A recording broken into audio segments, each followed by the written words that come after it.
comes across in this book is how honestly, genuinely lucky I feel at the way things worked out in a life that wasn't very well organized from the beginning. And when you stand in a church and talk about luck, well, we all know who's guiding that luck, and that's the one toward whom I can't over-express my appreciation, because so many things happened that benefited me along the line professionally. I emphasize that because there were an awful lot of things that happened to me beautifully in a family sense, in a marriage sense, and the kids we had, all those things that are not adequately covered in here. This is basically my career, and that career was almost an accident.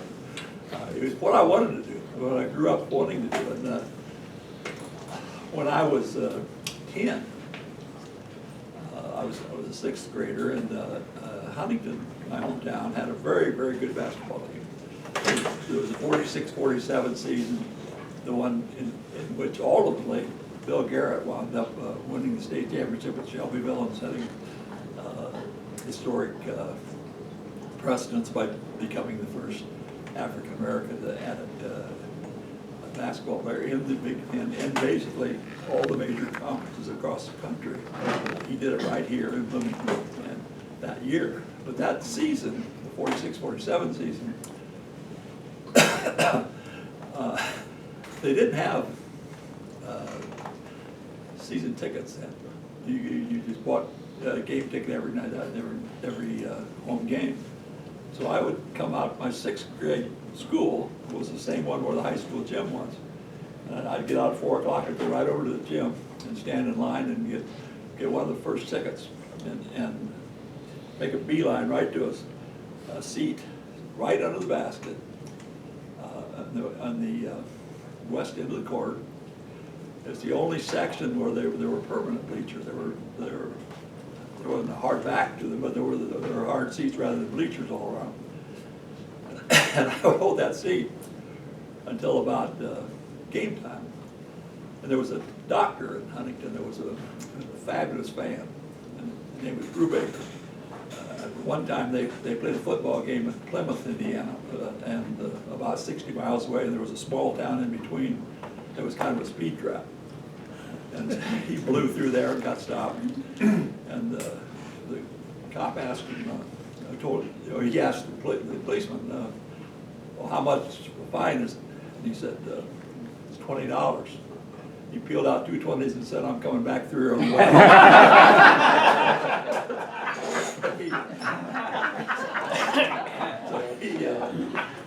He would come in, he gave me 50 cents for that seat. I'd sit down on the floor right in front of him and open my scorebook up and I'd keep score of the game. And then the newspaper in Huntington, then and now, published 5 afternoons a week, Monday through Friday, no paper at all on Saturday, and then the Sunday morning paper would include the Friday night basketball game. So my dad was a policeman at the time, so he had a typewriter set up on a table, and I would set up the typewriter and peck out my story. And I was trying to be so realistic that I set the margins so it was just as many characters wide as what I would see in a column in a newspaper.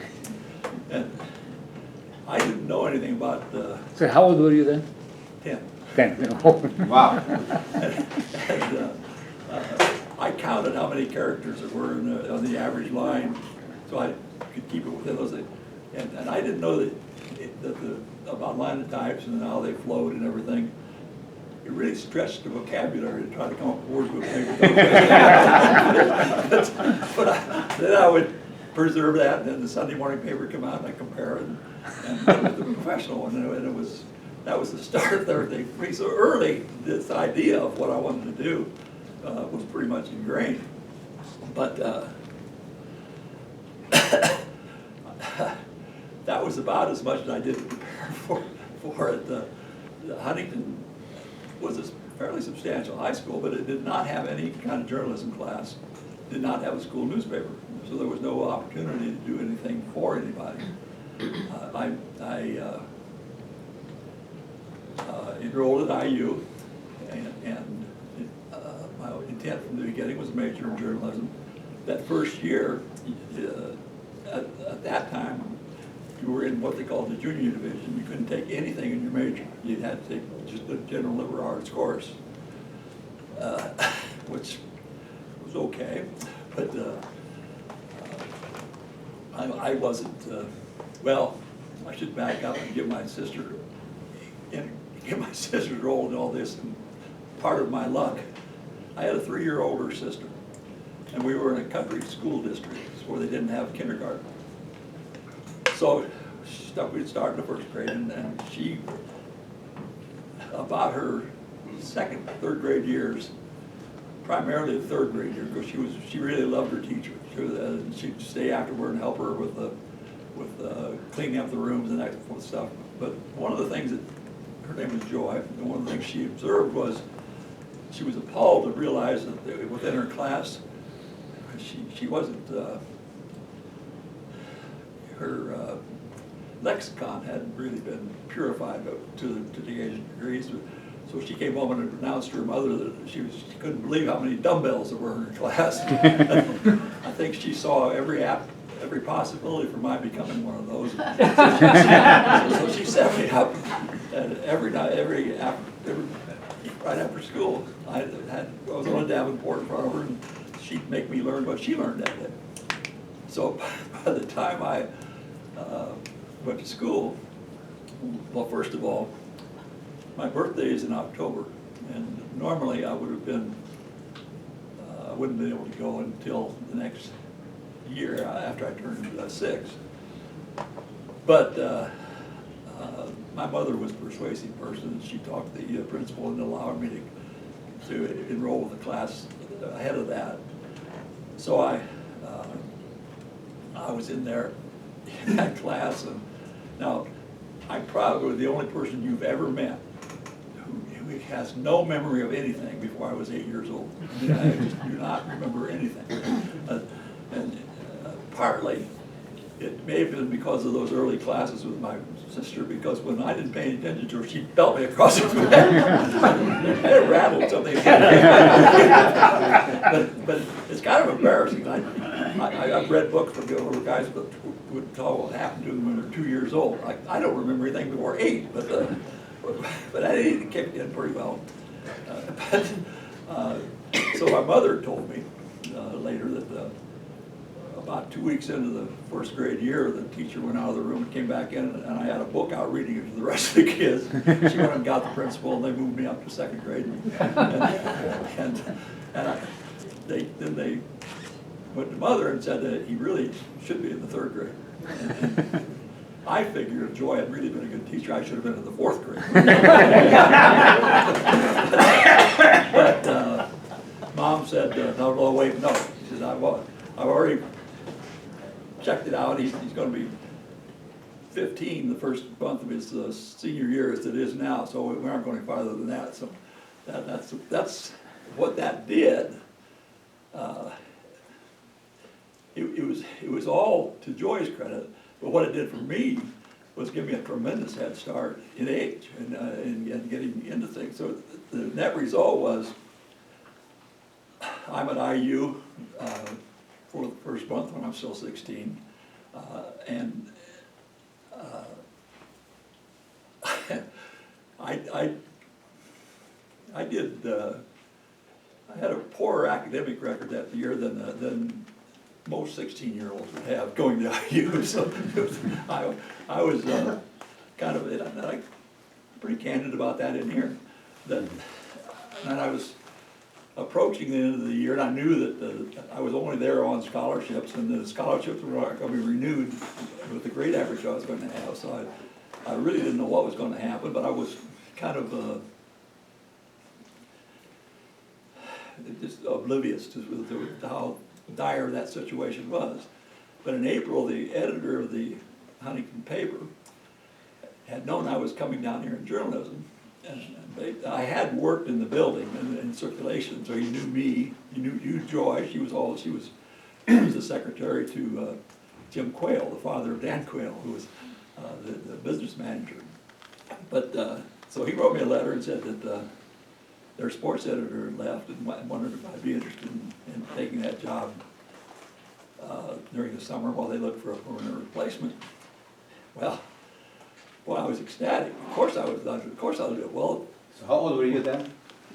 17. 17, wow. And I didn't.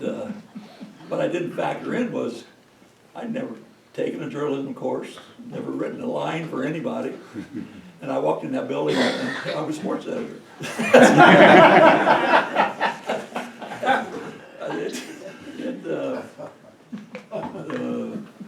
Well, I got along well enough that at the end of the summer,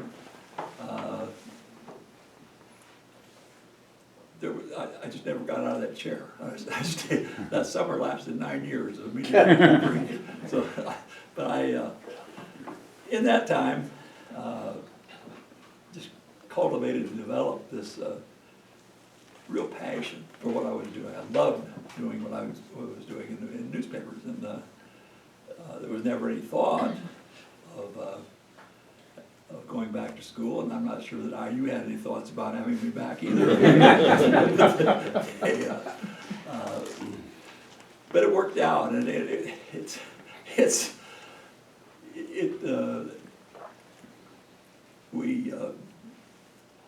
well, after 9 years, the Quayles were back in Bloomington, and Jim was, like me, was a big White Sox fan. And every year, the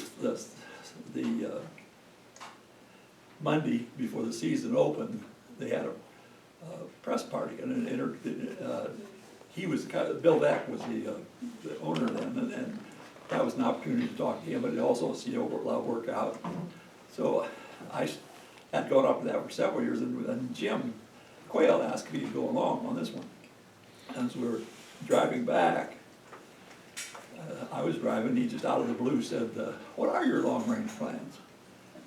And I thought for a second and realized I really didn't have any. I just kind of presumed I was always going to be at Huntington. And he said, "Well, I asked because you know you're as high with us now," and I'd taken on some extra duties besides sports, and he said, "You're as high now as you're ever going to be because the only spot above that is editor. You can't be my editor.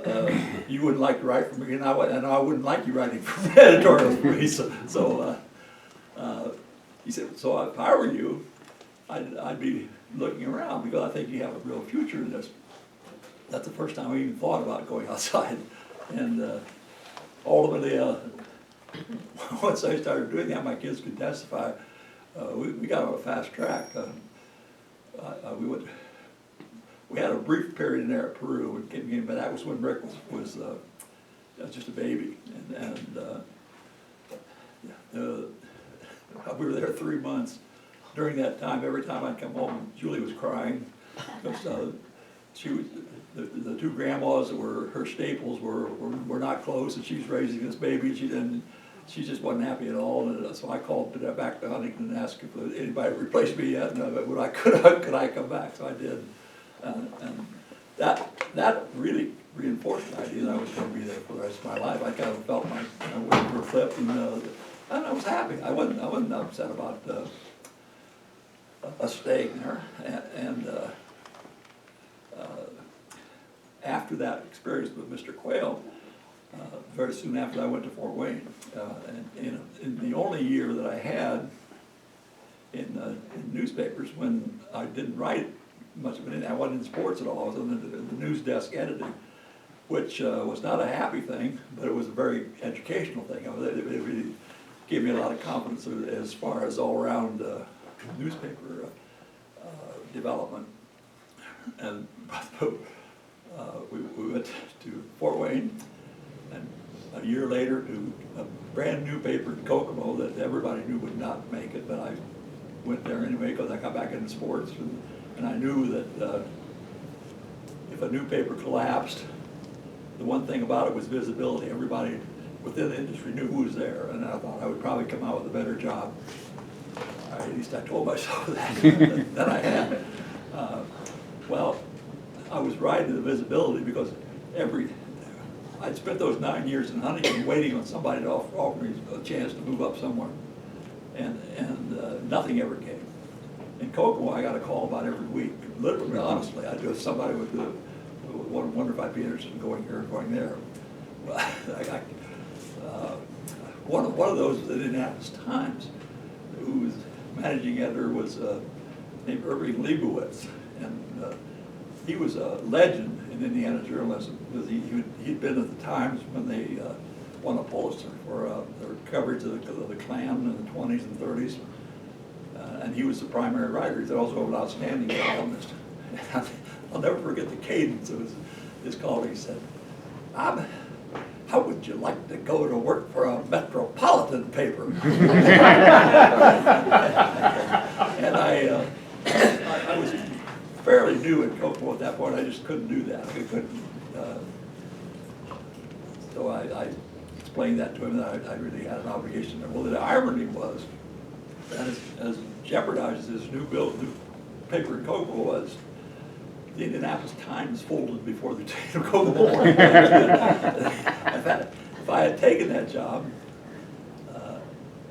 I was thinking how I had visualized that I'd be one of the primary people that they'd look at in Kokomo, and I'd get this job if it collapsed. And if I'd gone to the Times, they had all kinds of really outstanding people that were well known in Indianapolis. I would have been a dead fish on that water. So it was just another one of those lucky things. But I went home for Christmas. Started there in August and went home for Christmas. Came back, and the business manager, the guy who was financing the whole thing, called the editor and me, and he said, "Boy, you two guys are fantastic." He said, "We almost closed this place last weekend, but you guys are the reason we stayed in." That put things in a whole different light. The next call was the Indianapolis News, and I went. And that was a great break for me. I was with terrific people. There was a 10-man sports staff, and I was number 10, and I deserved to be. They were really good people and good writers and good newspaper men, but also outstanding people. I loved the guys I was with. But about that time, Soccer Stars in Bloomington was feuding with the Herald Telephone then. And when the owner of the Bloomington Bedford paper, J. Stuart Roddy, died, his wife took over. Well, her editor was a classic misogynist. He wanted to work for a woman. And he got together with Sarkis, and they started a new paper. They really thought they were going, with his funding, they would blow the other paper out of the water. Well, meanwhile, South Bend Tribune came into the picture by buying, because their head man, the guy who got that whole organization formed, was Franklin Schurz, who was actually by profession a bookkeeper. But he took him over during the Depression when South Bend had something like 7 or 8 newspapers. And his shrewdness made the Tribune the only one that survived, and it became one of the giants. And Mr. Schurz knew Mr. Riley, saw the situation his wife was in, and just bought the Bloomington and Bedford papers. And they moved, once this second paper was developing, he moved a man named Perry Stewart up from New Albany to be the editor and publisher in Bloomington. Well, Perry is very prominent in this book because shortly before I came into the picture at all, Perry was an acute diabetic, and he'd lost the vision in one eye. And he was so well regarded in the profession that one of the New York newspapers, I've never figured out which one it was, but flew him in from the headhunters to be their editor. He was at the time in his about 37, something like that. And on the descent into that interview at the airport, he lost the second eye. He's totally blind, and it's really inconceivable how he could do this. But he handled not only that, but he was so outstanding in the interview that he got the job. And his wife said, "No, we're not going to do that." So he stayed in Bloomington, but he when the second paper opened, they took the full sports staff. They took the editor and a couple other people, but they took the full sports staff, 7-man sports staff, and all the files, everything went out to this new paper. So Perry, who loved sports, was determined he was going to fight the battle on sports. And he went to some outstanding people like Dave Kendra in Louisville, and Ray Marquette and John Vance in Indianapolis, and I don't know how many others. And they all turned it down because they had pretty good jobs where they were. And somehow my name came into the picture, and primarily because I had been in the 2 newspaper towns and had some background in this kind of battle. So he called me down, and I drove down thinking, well, this will be a nice experience for when I really am interested in a new job. And I was in his office for about 3 minutes, and he started out with me in the job, and this is what we're going to do. And he said, "Of course you're going to go to all IU games." Well, that wasn't even the case in the old Herald Telephone. There were times they didn't even send a guy out there. They just got somebody to staff it from up there and give them a report. And he said, "But you're also going to go to every Final Four." Well, that was fascinating because nobody did that really, except they didn't have a star. And that was the only one who was common who would do that in Indiana. We're the little Bloomington paper. And he said, "And you're going to go to the Olympics." And that's completely out. I never even conceived of that. But nobody went there. How old were you then? I was, Roughly. it was 66. I had just turned 30. And so I don't remember that afternoon because I was kind of shocked, and I fended him off for a little bit, but saying, "Well, I got to talk to Julie before we do this," but I would kind of arrive in my mind, I can't turn this down. This is a heck of a situation, and this guy is amazing. So I went from there out. They sent me to the personnel director, who was used to running these things through routinely, and he asked me a number of these questions. Where normally I would have seen him first and then gone to the interview, I already had the job, so I knew that, and I was kind of loose, and it got to the point where he's taking down all this perfunctory stuff, and he leans across the table real quick and says, "When's the last time you had a drink?" And I leaned back across that and said, "In the water fountain out right outside your office." 30 years later, I saw the sheet that he made up on that interview, and scratched in the handwritten in the bottom was, "Tends to be a bit of a wise ass." And,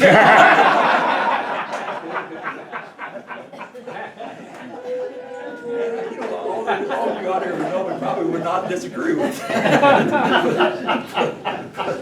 But anyway, we took a job and then moved out.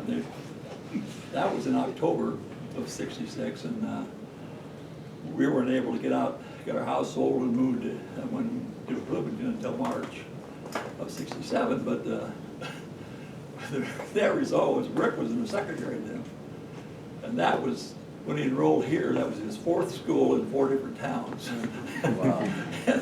And he wasn't doing real well academically, he rallied. He's a doctor now, so he did all right. Jane wasn't even in school. You know, she went all the way through Bloomington schools, and both of them benefited so much from the very fast academic current that Bloomington has. They learned right away that they needed to study. They needed to, if they're going to compete with their friends who are probably professors' kids, the academic requirements of just keeping up in Bloomington right from the beginning demanded attention, and both wound up getting 2 degrees from IU and marrying Purdue graduates. One of whom is here. Thanks to Patty. Fred Priest is there.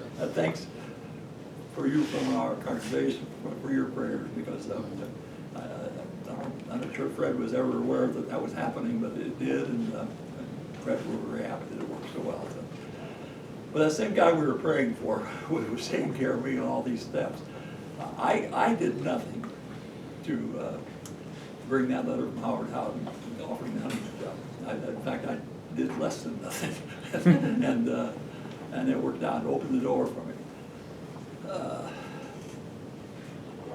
The Bloomington opportunity was not one I would have ever even aspired to. I thought it was a terrible newspaper. When I was here on campus, I'd see the cage, and I thought that'd be the last place that, if everything worked out for me in journalism, I didn't want to come to Bloomington.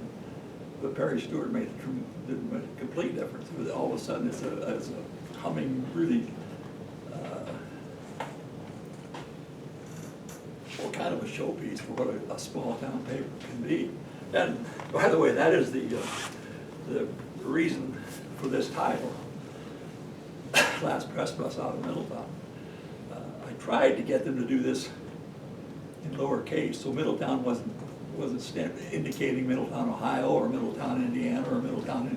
The 1920s, 30s sociological study of the life in the rural to urban pinpointed small town, medium-sized town, and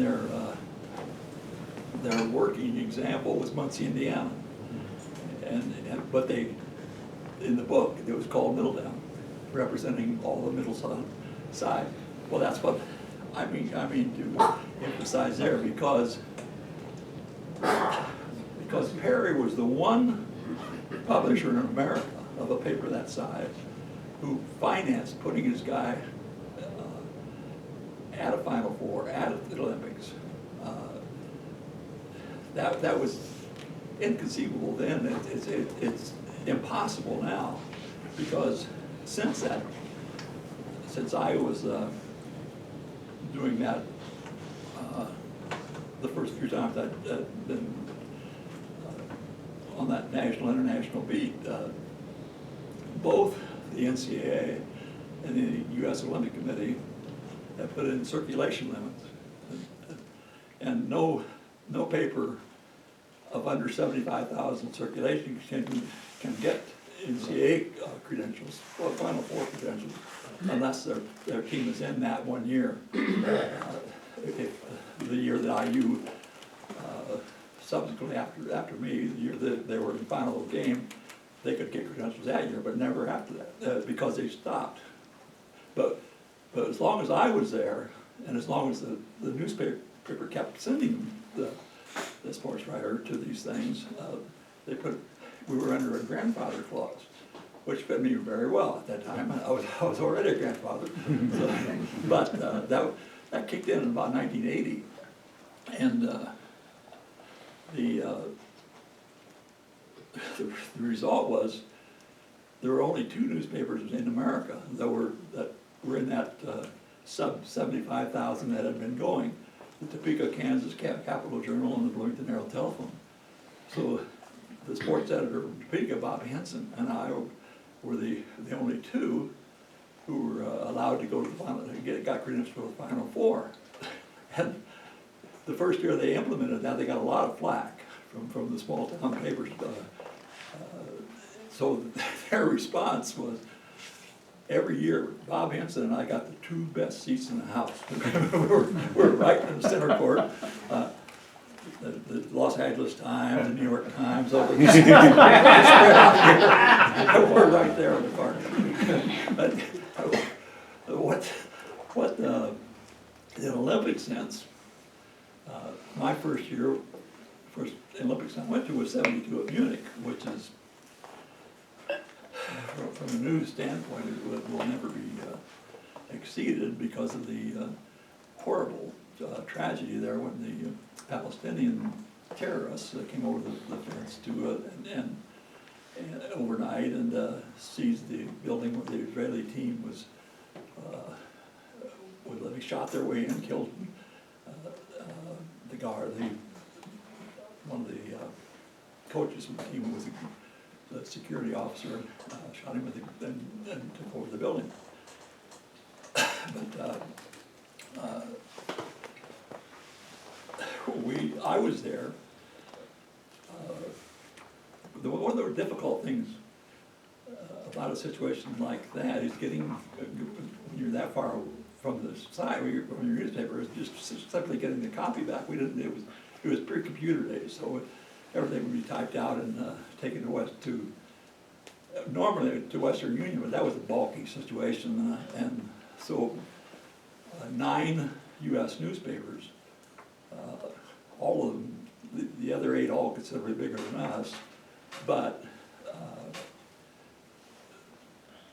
with that same common problem, they went together and leased a wire that Associated Press distributed. I'd take my copy to the AP desk and it'd go onto that wire, and all those 9 newspapers got everything, but you go and use your own. My editor at that one, Bill Schrader,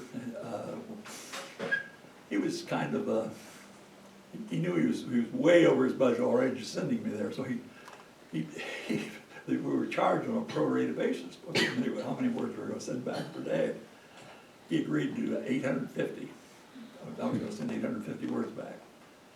Well, Mark Spitz was there, was setting all kinds of records. They had other guys there. Swimming was the very first event. So I got there about 2 days early.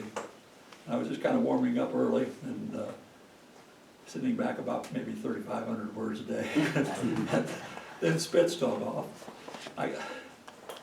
In a freakish sense of the way I describe it here, I got the only interview with Mark at Munich.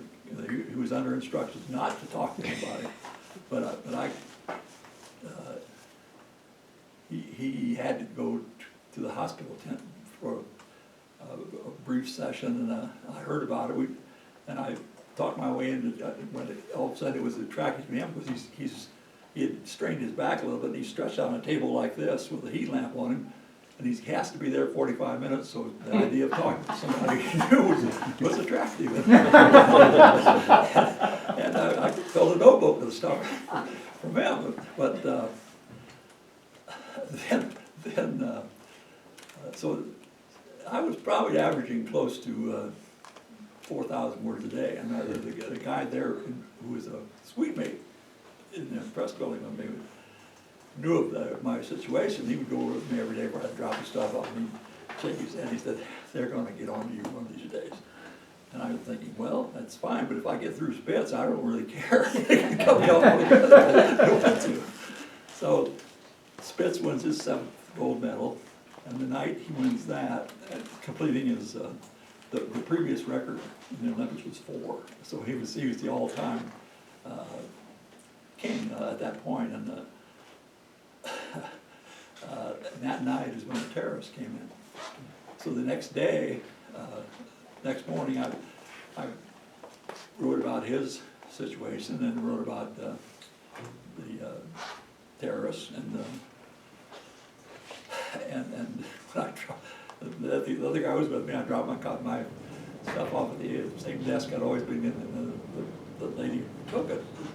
She'd always just smile with it and processed it. And she said, "Oh, you're Mr. Hammel.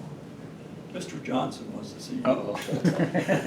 But Bob Johnson was the head of the whole AP sports operation in Munich. And And my friend was with me, and then he broke up laughing. He said, "Here we go." And I'm thinking the same thing, because I'm also thinking, well, I got through Spitz, so what? I go through the desk, he's got this big maple desk, and he comes up, bounding out behind it with his hand out. I'd known the guy because he had been the Indianapolis bureau chief at one point. But he says, "Bob," and I'm thinking, going to be one of the most pleasant kickouts I ever got. And he said, "You know, this is Tuesday." And he said, the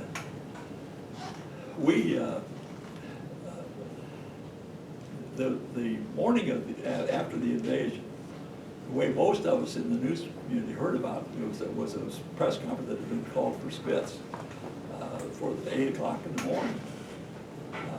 We went to that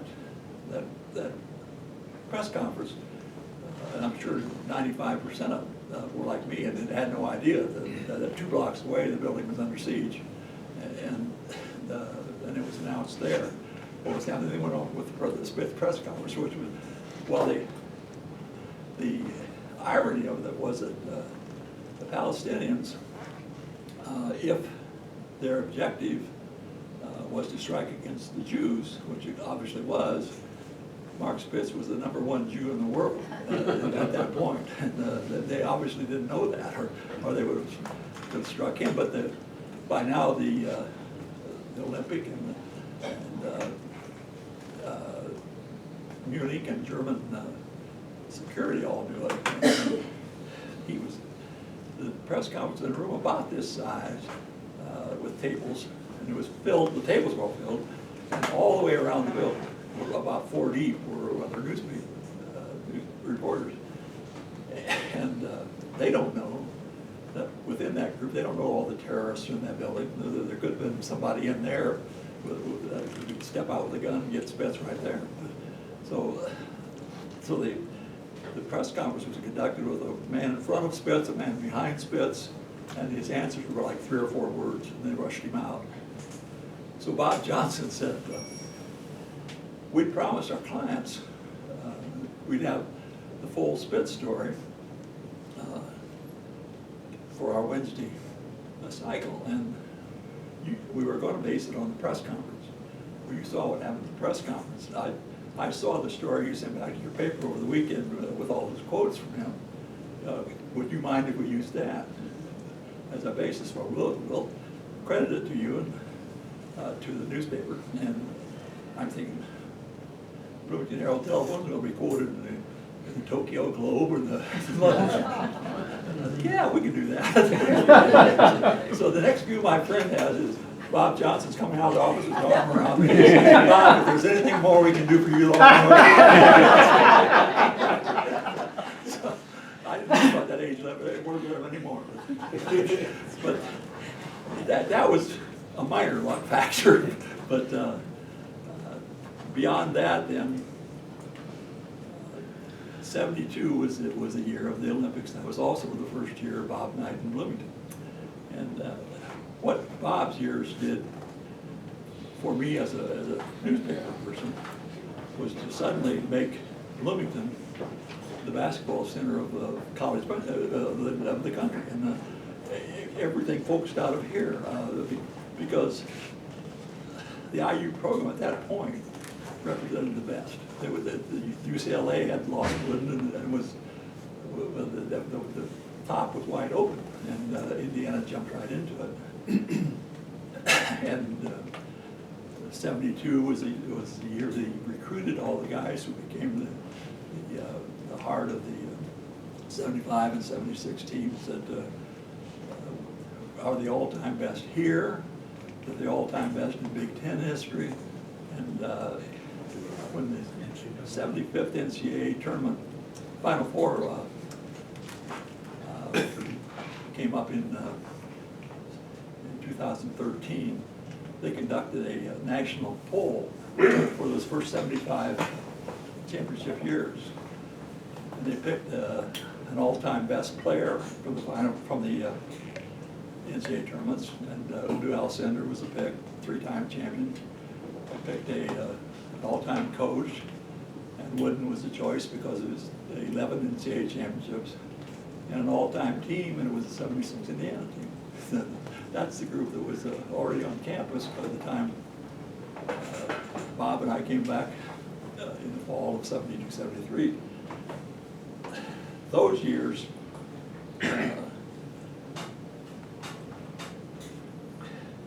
that all of a sudden I'm a national expert out of Bloomington, Indiana. And I'm getting opportunities to write for magazines and write for various things. Sports Illustrated did a sketch one time of, and there were orbits, and there were little pockets of the 5 most influential coaches, various things across the country. And one of the little satellites was newspaper people. and Bob Hammel from Bloomington, Indiana was one of the 5 out of the other. This section. That's why they were, all of a sudden we were so prominent. Another story from Munich was that I entered there as a green about covering Olympics, as I had been when I walked in the door of the Huntington Herald Press the first day. And a friend of mine who had covered one previously said, the first thing you've got to do is make sure that the U.S. Press Center knows who you are and where you are. Because they'll put you posting, you can drop in there every morning to start, because they will put up notes about interviews, various things that affect the U.S. delegation. Well, the second day I did that, and the second day I was there, they called a meeting of all the U.S. press delegation, and the head of the U.S. press, a guy named Bob Paul, said that told this whole group swimming had never been a big priority item. Track was always the biggest thing at the Olympics for the United States delegation. Because of Spitz, all of a sudden it was the top thing. He was the cover boy going in Time, the cover boy at Sports Illustrated, even the cover boy in the Der Spiegel, the German magazine. And Bob Paul said, we've never had a situation like we've got right now. We've got way too many requests for what we've been, the seats we've been assigned at the pool. So we're going to have a lottery every morning for that day's events, and we'll have another one the next day for that day's events. And I'm standing out, my head dropped, and I'm thinking, my newspaper spent all that money to get me here, and I'm going to be watching on television when I get done back home. And he said, and I'm just kind of halfway listening, as he goes on and says, with the exception of 4 newspapers, the New York Times, the Washington Post, the Los Angeles Times, and the Bloomington Herald Telephone. I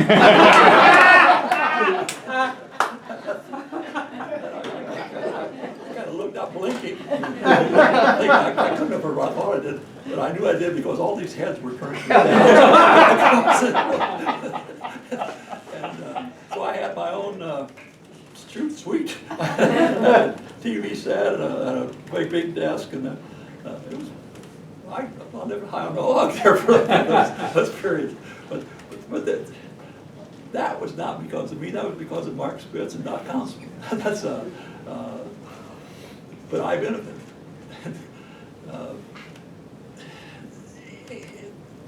So by now I've gotten Howard Howden, Perry Stewart, and Bob Knight, who have elevated me way beyond anything I did. And when the time came for me to retire from HC, I had in my mind I wanted to write some books.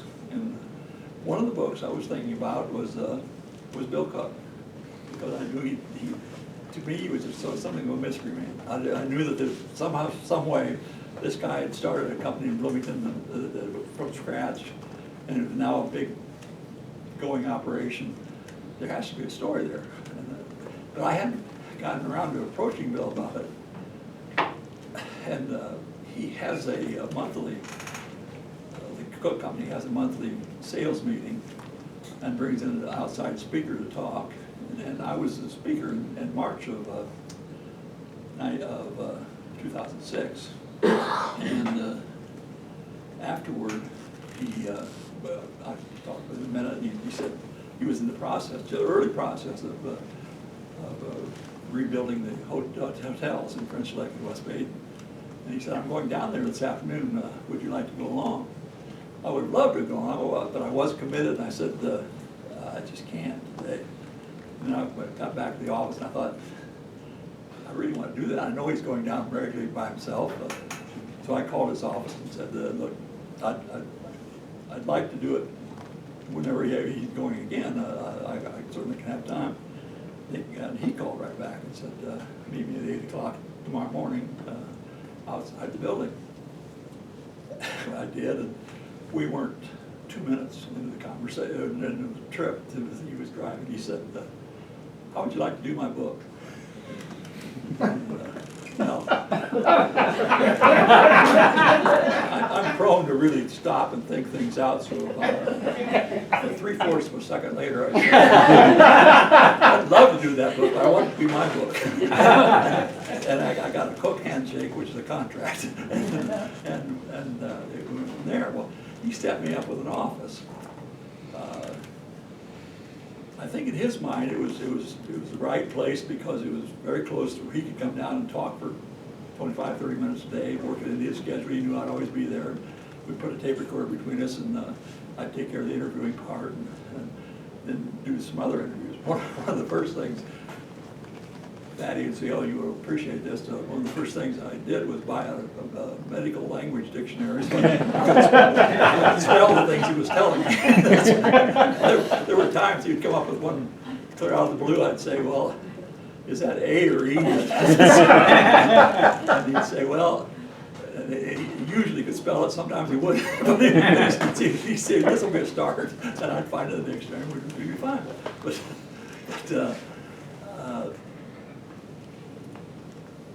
that office he gave me in 2006, in October of 2006, I'm still in. I don't work for them at all. I don't ever do anything for them. I know there's going to be a day when the bean counter says, we're getting 2.8 million out of this office, 6.4 million a year out of this one, and this one's a black hole. But that hasn't happened yet. So anyway, I don't know what but I count Bill Cook as the fourth guy that was clear out of the blue for me, for no particular reason, came into my life, and that office has given me a regularity to living that probably has extended my life. And I get up early in the morning now, and now I don't stand up here as a great representative of it. They do have a great fitness program, and in the process of doing the interviewing with him, he has severe heart problems, and he's well into his 70s, but he has his own workout room and his own instructor, who first of all turned the job down because he didn't want to be. He thought it wouldn't be beneficial to his career to be the guy who lost $1 billionaire overworking him, but he already took it. And so I got up one morning and went to watch record what was going on as part of for the book. And he said, "Well, I got to show you what we have for the employees." And they have a wonderful workout area that's free to all employees, and it's part of the Cook mentality that the healthier he keeps his people, the less absenteeism there is, the more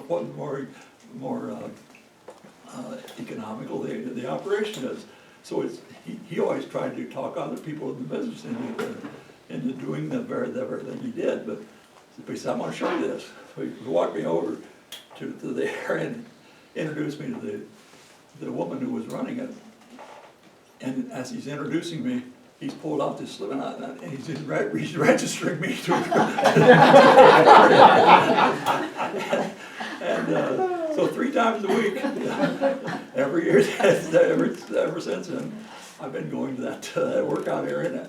And there was a point early in that period when I told our son Rick, and I was having balance problems. He said, well, it's not balance, it's your legs are too weak.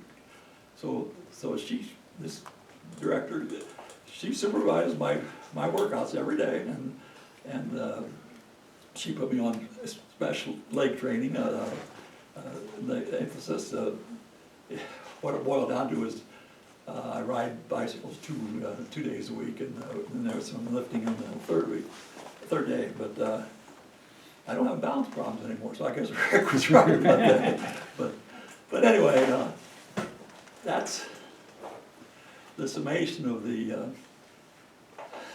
area that luck, divine providence, however you want to term it, but I know it's beyond my grasp, that fell into my lap, and it became a life that I dearly loved. I had 40 years here, 52 years in the newspaper business, and every day was fun. I enjoyed going to work, and that's such a pleasure. If you're ever lucky enough to be in that position in any field, where going to work is a part of a fun day, there can't be anything better. Does anybody have any questions?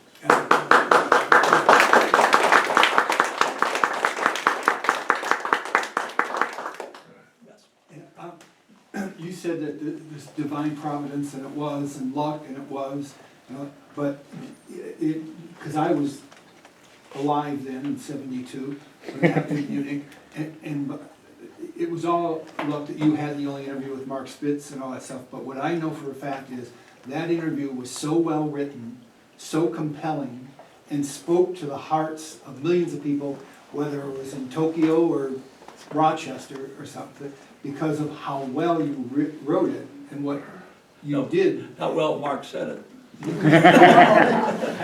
But you, well, thank you. that's why you've risen to international fame, along with providence and luck and all that stuff, but don't denigrate your phenomenal ability.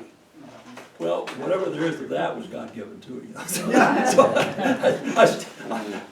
maybe I should put five names on that list. But yes, David. Bob, everyone in here has heard your Father's Day sermons, including myself. I got in on the last 5 or 6. What was your inspiration for those sermons, and do you have any plans to compile them in the future? Well, the inspiration, you from the church remember Ralph Ross, and David Bremer was a minister on Veterans Day came up one year, and he came up with the idea of letting a veteran of the wars speak that morning. And Ralph did, and did a wonderful job. And so that idea kind of stuck with David, and whatever. I'm not sure there was a worship committee then, but anyway, the idea came to have somebody from the congregation do the Mother's Day service, and then Father's Day, and he came to me for the Father's Day program. And he was a little like Howard Howden at Huntington. He didn't realize that once I got in the seat, I didn't leave it. So it stayed for 25 years. Now, probably 10 to 12 of those, that lady back there has been was the Mother's Day speaker too, and that was such a highlight to come and hear her do those services. Anytime she's ready to step back into that role, I think it'd be great. But Alejandra Haddad is one of the jewels of our old community, let alone our church. Anybody else? Oh, plans. You know what I do have the text of all 25, and I have put them together with kind of an explanation of the time, the situation, and what I was trying to talk about that day. What I would like to find is a publisher who would bring those out, and I know it's going to be self-financed. Nobody's going to buy the rights to that thing. But what I would like to do is and I don't know if this is ever gonna work, but my thought is that I'd love to present that in a book at as low a price as possible, and every cent that it raised would go to our church because we need it. We need anything we can get. I'd love to do that, but I don't know if I can find a publisher. It's one of those things. Right now it's more of a dream than it is a reality, but I'd like to do it. About 3 days ago, I got an email from Lou Malcolm. She couldn't make it here today. She's one of our church members. And her email says, wouldn't it be nice to get all of Bob's Father's Day sermons together in a small book that we can put together, and maybe the videos we have. So this is already percolating, and maybe we'll get together about that, you know? That part is doable, but the printing part is difficult right now. So, well, I don't know whether it'll work or not, but that's what I'd love to do is if it brought in $500 or $300, we can use it. I'm on a session. I know our budget situation. We can use the money. So, yes. Is there anything professionally speaking, I know you are retired, but professionally speaking, would have loved to have or done that was not done, or you still long to do it, or professionally? No, Fatty, you know my hearing problems. Sorry? Is there anything professionally that you would have loved to do, and you did not have the chance to do it, and you still long doing it if it's possible to be done or not? Well, I know you, really nobody can compete with your life, but I'd like to keep breathing. I am gratified that I was in a profession where I can still do it at 82. Yeah. And then, you know, there aren't very many basketball players, for example, 82 years old out there. I'm sure there are some doctors, and thank God for them, but all of you guys have made so much money by the time you're 40, you really don't stay with it that long. But no, essentially I just want to keep writing. And then that's what that office allows me to do. I just tinker away. Julie always asks me, what did you do today? And I never tell her, but I've done something and exercised that ability that God gave me. And occasionally it comes into play, as when John Havlicek died, I did a guest column for HT. When George Salafaro died, I did a guest column. Those things come up occasionally, and I'm you're also involved take with advantage of that. And it's especially pleasing that I don't feel I'm stumbling in doing it. I can still function and enjoy it. I still, anytime I'm taking on a project like that, it's just like going back to daily work. I love doing it. It's not a strain by any means. Guest columns are very popular in the newspaper because they're free. But that doesn't, that's not a problem because I got my pleasure out of doing it. So, yes. Yeah. So with all these opportunities that you were presented with, how would you characterize your personality or your being in the way you responded to these things? And was that a choice? Well, it all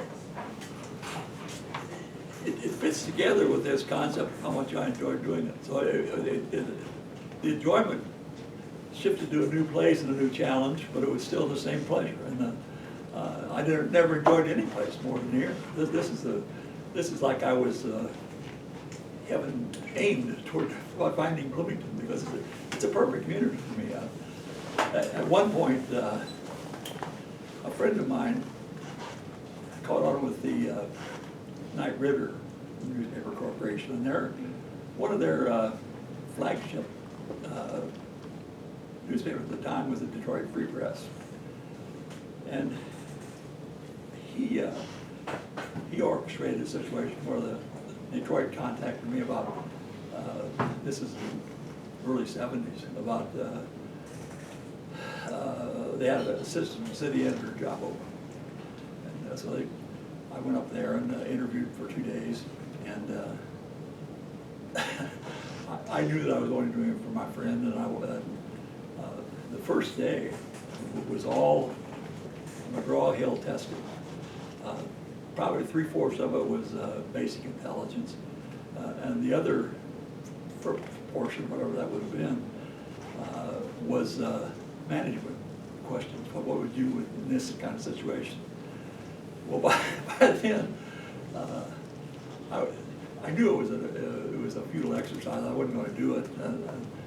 I was honored that they would take the time to do that, and I was trying to work out a general way of saying, well, thanks, but no thanks. So I answered those things as honestly as I could answer them. And many times, when I could see what they wanted me to say as a manager, but I didn't really want to say that, so I gave kind of a contrarian, but very honest answer. Well, the next day, I met with the managing editor, who was Kurt Lutke, who was a whiz kid at the time. He was probably 32 or something like that, and he had written the book Absence and Malice, and wound up writing a few other books that became movies. Brilliant man, and very accomplished for that age. He sat across the table from me and he said, well, I can read from your answers that you really aren't interested in this job, and I don't understand. I don't blame you. I know you have a really good situation where you are. And he wrote me a letter, and he said, you could tell them that we offered you the job, and use that to negotiate if you want to.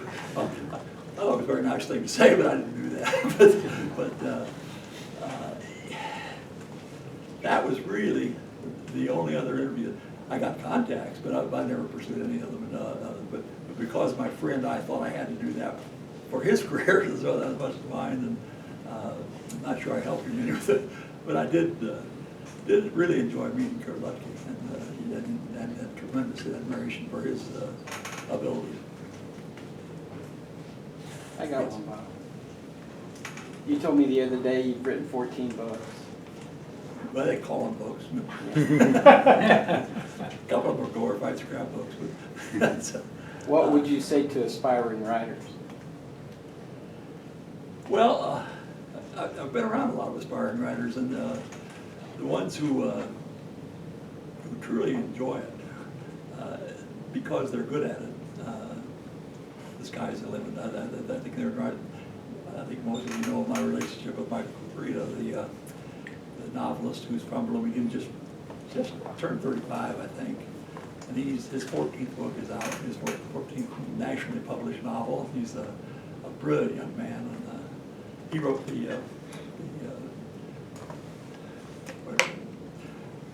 Preface? there were about 3 different terms for that, but anyway, the opening segment of the forward. Preface. I guess it's a forward. Let's put it to return. Was it a prologue? There's a preface. This is the preface. And his national standing is such that the IU Press thought my name wasn't enough to sell that book, so they put it on too. But he's just a tremendous person, and wonderfully skilled, and the story of our meetings in there. Michael has his version in the preface, and he knows that I'm going to change it, give my version later. But essentially, he was a junior in high school, and he's so brilliant that he was a pain in the neck for the teachers. They always had to. So they came up with an independent studies program that allowed him to leave the building, and every teacher relaxed a little more. He would come down to meet me and talk about writing.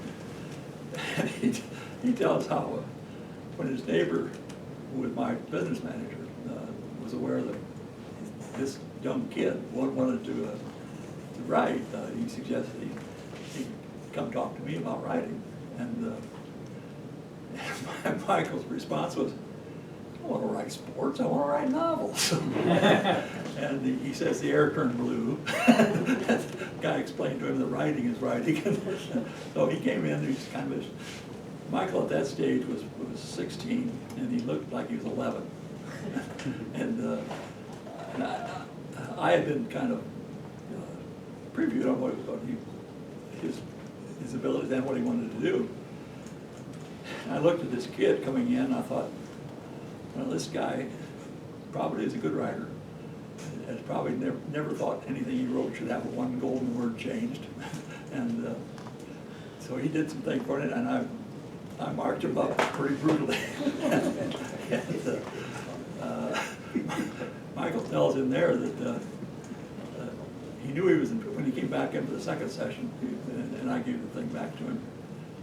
He said he knew he was in trouble because he included a thank you note with it. He said he'd corrected the thank you note. He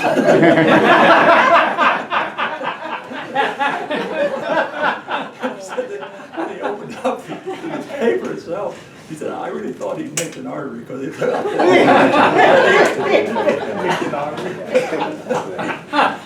anyway,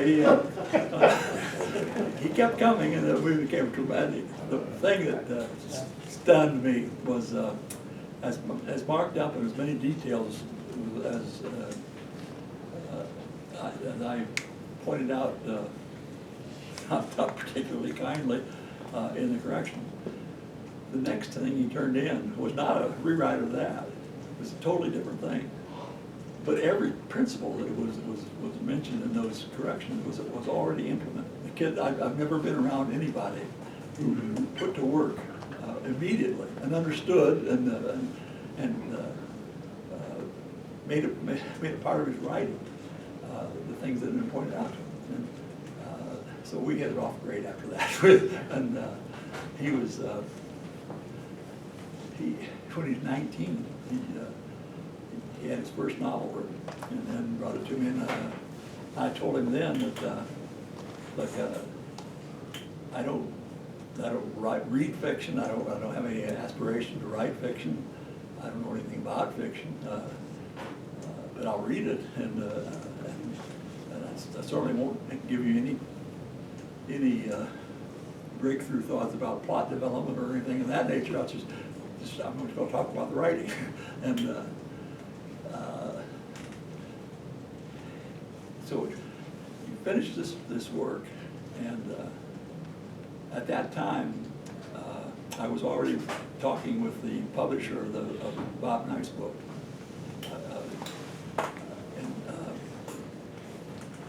He was one of their top editors of